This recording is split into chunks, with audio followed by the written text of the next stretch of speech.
Hey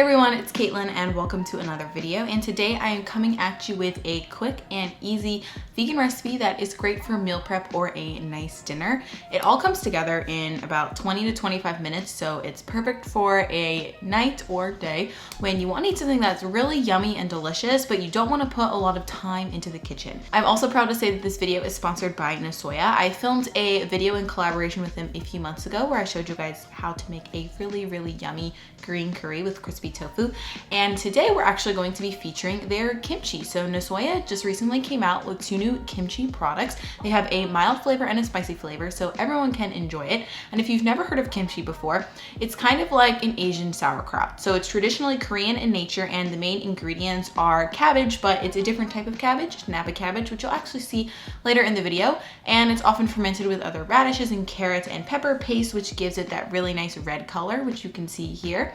So we're going to be using this kimchi to make a crunchy, yummy, hearty, and delicious cooked ramen noodle salad with a creamy kimchi infused dressing. So without further ado, let's get right on to the recipe. So for this recipe, we are going to be using some pretty basic ingredients, and it's all going to come together, like I said, in about 25 minutes. So first up, we are going to actually cook our ramen noodles. I'm using some gluten-free ramen here, but you can use regular ramen, which has wheat in it. Totally up to you. But whatever you do, you're just going to heat a pot of water, bring that to a boil, and cook the ramen according to the package instructions. And in the meantime, we're going to prep the rest of our salad. So first up, we are going to slice some Napa cabbage. If you've never heard of that before, it is an Asian cabbage. As you can see, it's almost kind of more fluffy than a traditional cabbage, and it's a lot more long as well. I actually got this at my regular grocery store, but depending where you live, you may have to go to an Asian market in order to find it. The cabbage leaves are also a lot more tender than regular cabbage, which is why it makes a good base for the salad, because you won't be totally overwhelmed and your jaw won't feel exhausted after eating like 3 bites. So we're going to slice about half of this cabbage head into thin pieces. You're going to stop when the thick white stems, as you can see on the lower half of the cabbage, are pretty much the majority of the cabbage. That part's just not as flavorful or enjoyable, so I prefer to not use it for this recipe, but you can save it. I like to make my own veggie broth with leftover scraps, or you can cook it down in a stir fry or something. I just wouldn't suggest eating it raw. Like you can see here, it's mostly white stuff and not as fun to eat. So then we are just going to fluff our cabbage up using our hands, and you can set it aside while you prep the rest of the ingredients. We'll be using it a bit later. So after we chop our cabbage, we are going to move on to our carrots. So in this video, I decided to slice my carrots into noodles because I thought it was more fun and looked prettier. But if you're short on time and more about efficiency and you don't really care, you can just chop them into matchsticks as well. But if you've never made carrot noodles before, it's actually really easy. You just use a regular vegetable peeler and you run it along the carrot. As you can see here, it makes a really thin kind of noodly shape, and I like to rotate the carrot as I peel it, just because it makes it a little bit easier. They get to be too thick if you go on one side, and I do save the center core. It's not as flavorful. So if you're just chopping these into matchsticks, you could probably just use one carrot. As you can see, they're nice and fluffy, but it's totally up to you. I'd save mine and I just eat them as snacks with hummus or something, or I feed them to my dog, or I put them in soups. But yeah, you really just want to use the outside to make our noodles. So now we are going to slice our green onions. You need about 1 large or 2 small green onions for this recipe. We're just going to cut off that white and pale green part. Again, I use this in veggie broth, or you can cook it down in a future stir fry, but it's not as enjoyable raw. So now we're just going to cut the remainder of our green onion. I like to cut it on a diagonal just because I feel like it just looks fancier and it makes me feel fancier when I actually eat the food. But you know, you do you. You can also just cut it straight across, but you do want to slice it thinly because you want it to be evenly distributed throughout the salad, and you don't want to get a gigantic onion bite. It's nicer to just, you know, have small onion bites. Find the balance, you know? Okay, so we have chopped all of our veggies, well, most of them. We have 1 veggie left, which is our kimchi.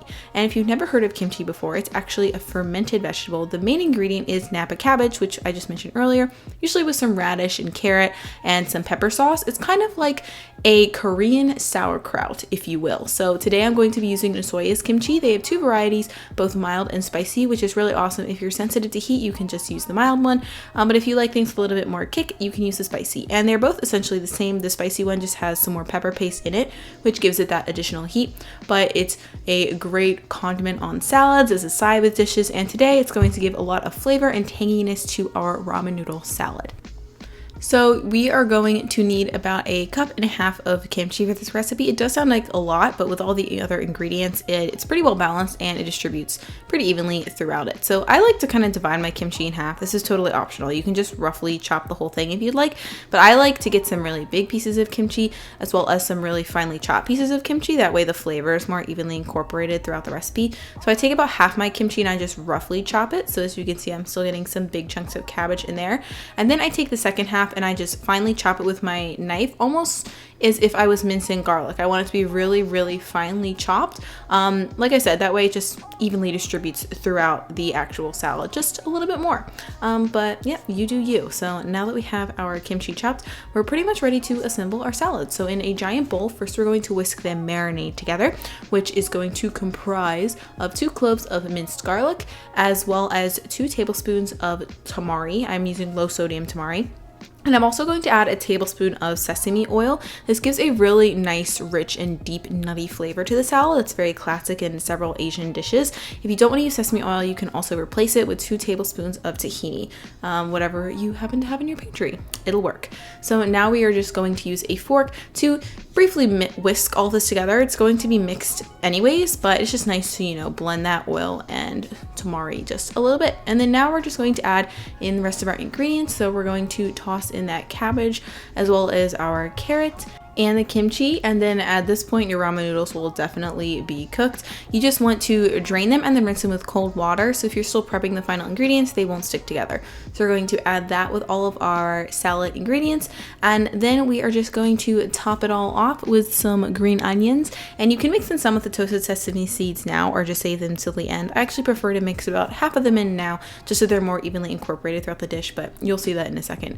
Now we're just going to toss everything together. So I just used 2 forks because it was easier. Sometimes noodles can be a little tricky, but I found that forks work pretty well. And actually, pro tip, most professionals make their salad dressing in the bottom of a bowl and mix it in this way because it allows the salad dressing to coat all of the ingredients more evenly versus just pouring it over the top. So, you know, if you didn't know that, now you know, and you should start adding your salad dressing to the bottom of the bowl. But here is our finished product. It's like a cold ramen salad. You got some greens in there, you got some bouncy noodles, some crunchy veggies. The only final thing to do is to top it off with some toasted sesame seeds. I actually toasted my own. It's really easy. You can just put them in a pan and heat them for a few minutes, but you can also buy them pre-toasted if you don't feel like doing that. That would definitely be the faster option. They just add an extra crunch and burst of flavor to the salad and really take things to the next level. Now you can totally eat this as a meal on its own, but Nasoya also does have some tossables, which I just wanted to mention. So if you're looking for a really fast meal, you can use their pre-seasoned tofu cubes. You don't even have to heat them or cook them or anything. I also have a few other tofu recipes on my website that would go really well with this, so I will link it below too. But either way, this is an easy and quick meal. It actually will hold up in the fridge pretty well, so it's great for meal prep, or you can make it for a nice quick dinner as well. Alright guys, and there you have it. Let me know in the comments below if you'd like to see more recipes using kimchi. I do enjoy it quite often, but I don't really cook with it too much. But there's a ton of things you can do with this. I love to just put it in salads for a sort of tangy and spicy component, but you can also make kimchi fried rice, you can make kimchi soup. It's very versatile. And the great thing about these containers is that they will last for a while in your fridge too. So like I said earlier, you can use either Nasoya's mild or spicy kimchi for this recipe. Just depends if you like spicy food or not, but either way, it'll be really yummy and delicious. And I do love adding this in because the kimchi itself is still crunchy from the cabbage, but it also has that really tangy, briny, almost bubbly flavor of sauerkraut that I really love. Plus, it's full of probiotics, which are great for your gut. So I will have a link below to Nasoya's store locator, so you can find this in a store near you. And I will also have a link to the full recipe, as I always do, so you can save it for later or save it to your Pinterest page if you want to save it later that way.